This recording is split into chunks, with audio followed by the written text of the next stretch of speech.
Man, it feels good to be back in the garage. I was working on some stuff behind the scenes to try to get some better organization to the projects on the channel, and also preparing for the channel's first live stream, which will be coming up soon. And then I got sick, and right as I started to feel better, I got the Omicron, and I'm just recovering from that, taking me about 2 weeks. So I'm happy to be back in the garage, and today I'm going to be working on the wife's 1980 Suzuki GS450L. We're going to get the carbs off of there and see how those look on the inside. So honestly, I've barely looked at this area of the motorcycle. I did order a bunch of stuff they had on Partzilla that was available: Speedo, tack cable, missing hardware for this cover, fork seals, things like that. Those all showed up, but I've barely looked at this area. It does look like in order to make enough room for these to come out, I'm gonna have to loosen up the airbox.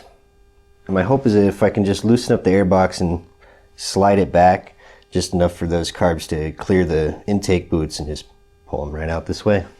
And it looks like it's gonna work out exactly that way. There was 2 bolts here on the left, 2 on the right that hold the airbox in. Just loosen those bolts up and then for the boots, and then it just slides right back. I've gone ahead and loosened up the clamps on the intake boots and undone the throttle cable, so should be free to try to work these out of here.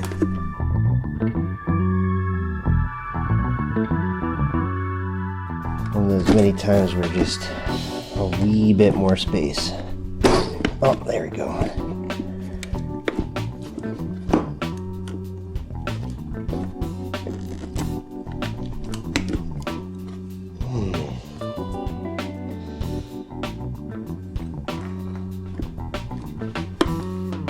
So close.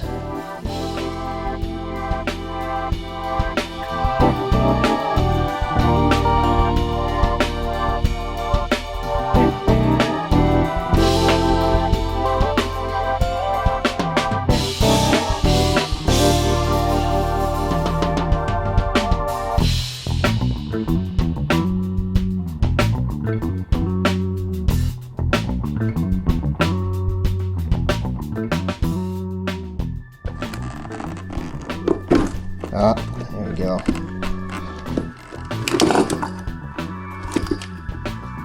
Cool. Let's head to the workbench. So at first glance from the outside, things don't look so bad. The slides move and drop at the same rate. So those diaphragms might be good. There's a little bit of cracking on the plastic coating on this T-fitting, but I don't think that's a big deal. Really don't look too bad overall. Don't have any evidence of any fuel sitting inside them, so I think step one, I'm gonna take the bowls off and see how it looks in there. I think I am gonna just disassemble these and ultrasonic clean them, get through all those tiny passageways that seem to cause a lot of problems for these CV carbs. So let's start with getting the bowls off just to see how things look, and then I'll disassemble everything and put it through my Harbor Freight ultrasonic cleaner.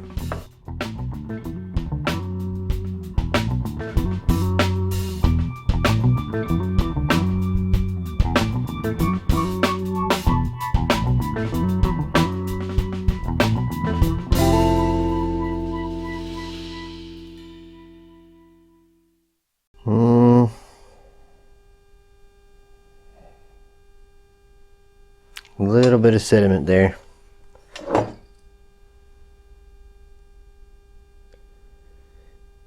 Yeah, there's some little black pieces of something in there.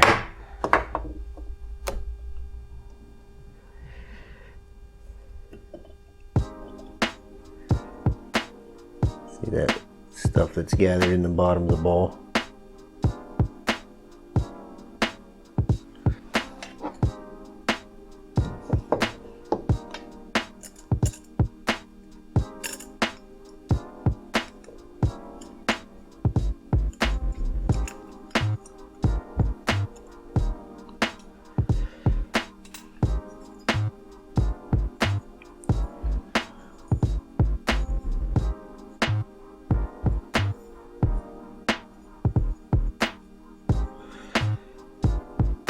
brass floats look in good shape. See any corrosion on them that's alarming at all. So far, not a whole lot of problems. That jet's been pulled out a couple times, you can tell. And then there's another jet underneath this gasket, and I know this gasket's gonna probably break as soon as I try to take it off, so gonna need to find a replacement bowl gasket for sure, both sides. Looks like the jet in this left side is a 115. It does have the Mikuni mark on it, so Mikuni. It's really tempting to just check the diaphragms and kind of spray some things out, but I want this bike to not give us any worries when we go to ride it this season. So I'm going to replace the bowl gaskets, at least see what other replaceable parts I can find, if I can find some float valves, float needle, however you call them.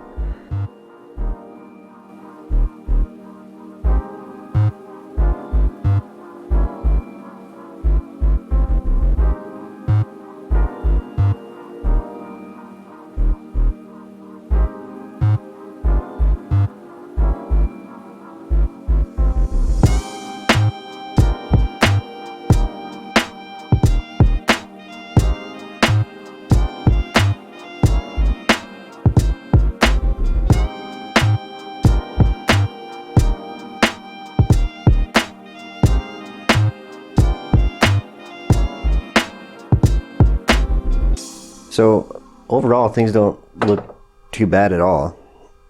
One thing I do want to say is I see a lot of brush marks and scratch marks and scraping that's been going on inside these carbs from previous repairs, but that's not really, in my opinion, the best way to clean carburetors. Really, I think the best is ultrasonic cleaning, chemical cleaning, and then abrasion only when necessary. And I'm talking about running small welding tip cleaners through jets, but really the ultrasonic cleaner does a better job. As soon as you put that stuff in there, it just disappears into a cloud. It's great. It gets every little orifice.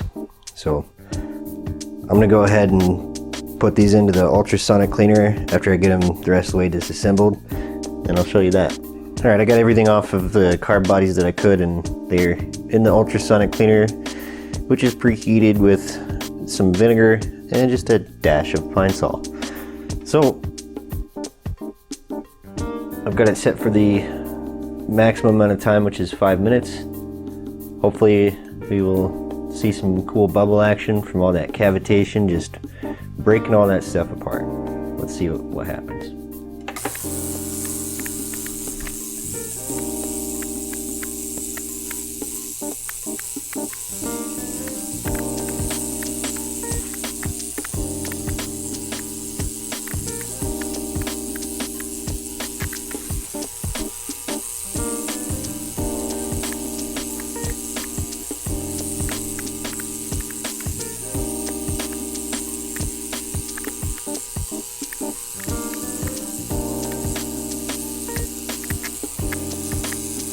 Yep, it's definitely getting some stuff off. You can see up in this area the water turning murkier and brown.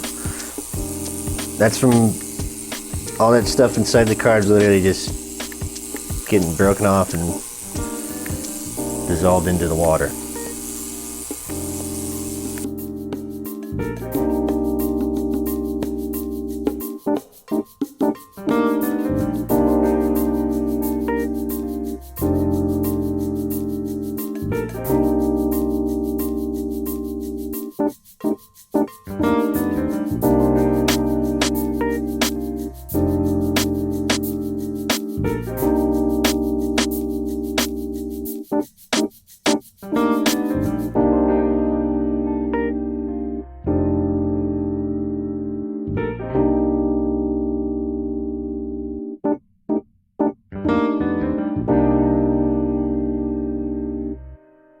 Right now I just finished the 5-minute cycle. You can see how much murkier that water is.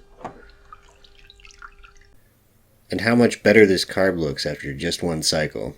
It's still got a little goo here and there, but it is definitely a huge improvement. So I've flipped them over and we're going to run it again for another 5 minutes. And I've turned them this way so that they're not touching each other and they're also not touching the walls of the container. So after a couple of rounds in the ultrasonic cleaner, a quick rinse with some tap water, and then a blow dry with compressed air, I have 2 perfectly clean carb bodies ready to be reassembled if I only had parts. And you can see how murky the water is after just a couple cycles with those carb bodies in there. That's all the stuff that was removed from these carburetors, because that was pretty well clear when we started. So empty this out, refill it with new vinegar after I make a trip to the store, clean up all the small parts, jets, bowls, so on and so forth, and find some parts online and we'll be able to reassemble. So since I'm missing the bowl gaskets and other parts that I need to finish reassembling those carburetors, that's going to pretty much do it for this one. And next time we'll be able to put the carbs back together, put them back on the bike, feed it some gas, and see what it does. I'm really excited for that. So I'm all about making sure things are running in good mechanical order first before worrying about cosmetics. So that's going to be step 1, is make sure that this thing is going to run smooth. All we got to do really is reassemble the carburetors, put them back on the bike, start it, sync them, and we should be good to go. Thanks for joining me. Hit the like button and subscribe if you feel so inclined, and I'll catch you next time.